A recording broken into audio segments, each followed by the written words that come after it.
One of the gifts we have each and every Thursday morning is to spend a little bit of time with Matthew Archbold. We use as our fodder for this conversation his website, creativeminorityReport.com, creativeminorityReport.com. Good morning, Matthew. And I want to jump in right into one of the stories that just intrigues me and I think says the right thing.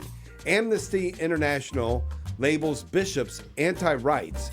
It seems, finally, that there's this clear distinction between what the world is doing and what our church is doing. And when we speak up correctly, the world objects. Yeah, that does show it right there. Look, if Amnesty International is not upset with the church, right, I start getting upset. Yeah, that's true. Yeah. And let's be honest, we've had those times when the two were getting along a little bit, and now we shouldn't, and we aren't. Yeah, well, I think it was always a matter of time. I mean, the preaching of Christ is never going to go over well with the elites, and this is just another example of it.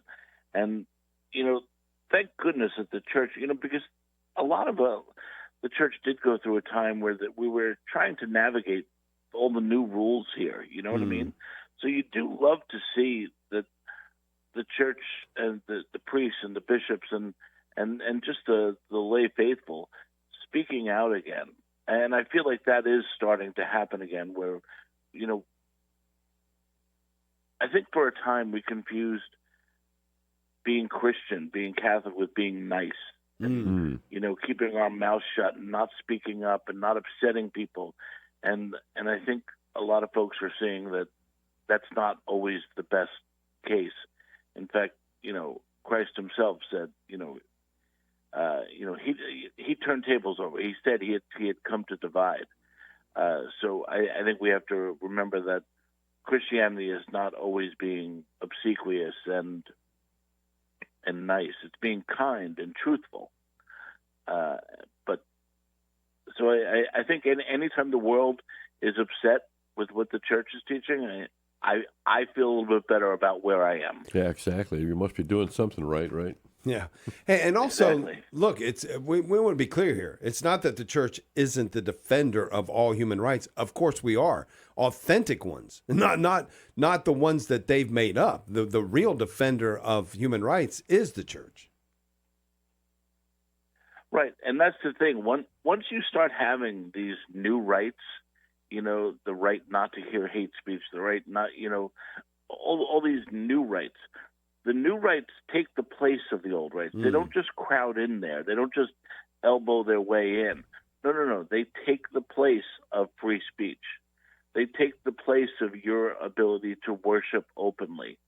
They take the right of you to be able to raise your child the way you see it. I mean, we see it all over the place now. You see parents being removed, children being removed from parents because they're not accepting the child's confused gender identity. Right.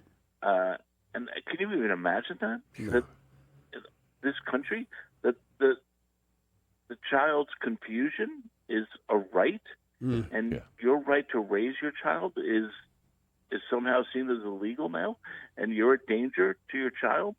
That's a dangerous line of thinking, and thank God, we have 2,000 years of church teaching that we can fall back on. So the greatest minds in history have considered Christ's words and interpreted them and talked about it and fleshed them out, and we have that at just for the having. I could turn on my computer and find the words of so many saints and prophets and apostles on all the major issues, and then you read or hear the arguments that are being tossed at us from the modern rights, all these new rights.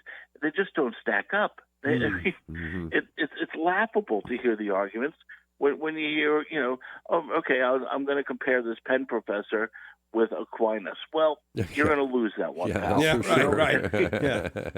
And as you point out in your article, it's not some remote country, some little burg somewhere. This is a Christian couple that had their teen daughter taken away by Oregon's Department of Human Services. So right here in the States. So it's here.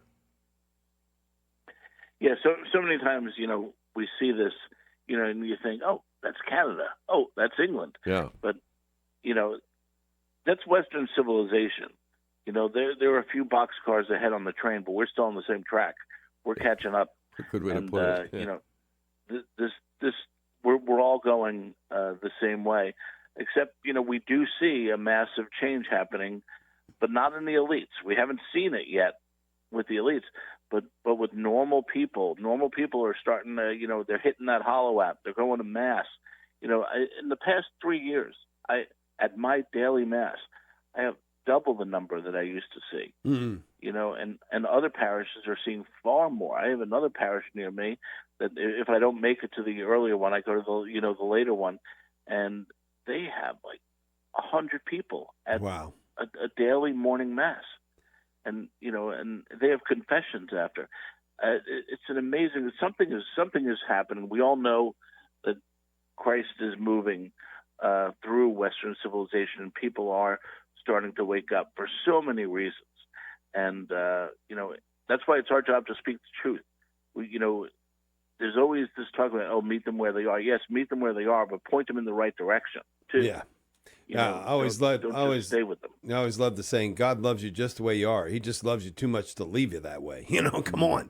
He's that's always actually great. Yeah, I didn't make it up. I mean, I wish I could say that, but in any case, but I'm also, the obvious point here too is exactly the thing you're talking about, right, Matthew? There's a revival going on in the area of faith. Young people are being drawn to the beautiful, the sacred, the eternal. And so that's what's happening in eternity. Why would any of us be surprised that the evil one, the prince of this world, is rising up and giving us his very best shot, which is still very pathetic? But it is, and it does cause violence and sin and death. I saw a thing the other day where it said that more and more people are acknowledging that Satan exists. Yeah. And that to me is a really, really good sign. I know it sounds stupid, but it's a really good sign, because for years so many people were like, "Oh no, that's just a fairy tale." Like, no, that's very, very real. Evil is real, and people are starting to wake up. But, this whole materialist, secular, sectarian way of viewing the world, that everything is just material, and everything can be gotten through science and facts and double-blind studies. It's just not the case. I heard a great thing on, I think it was Jonathan Pajot. Have you ever listened to him on YouTube or anything? No. I'm not nearly as worldly as you are, Matthew. Yeah, I'm on YouTube. That's worldly. I'm sitting on my couch. But he said a thing. He said, the logic and fact, you can get facts through reason, but to get to meaning, you need imagination, and that's really quite wonderful. Yeah. And I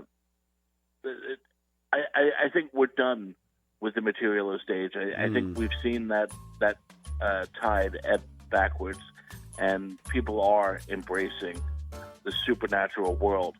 Now it's just up to us to make sure that they understand this world better, and we have to help them navigate it with the Catholic Church. And it makes sense that it would show itself first among the young, right? That the young people would say, that has been tried and failed. I've seen it. I want something more. And as usual, when half of your generation is aborted before they even get out of the womb, right. It makes you think. Find treasure digging into the mind of Matthew Archbold. Thanks. Have a great day.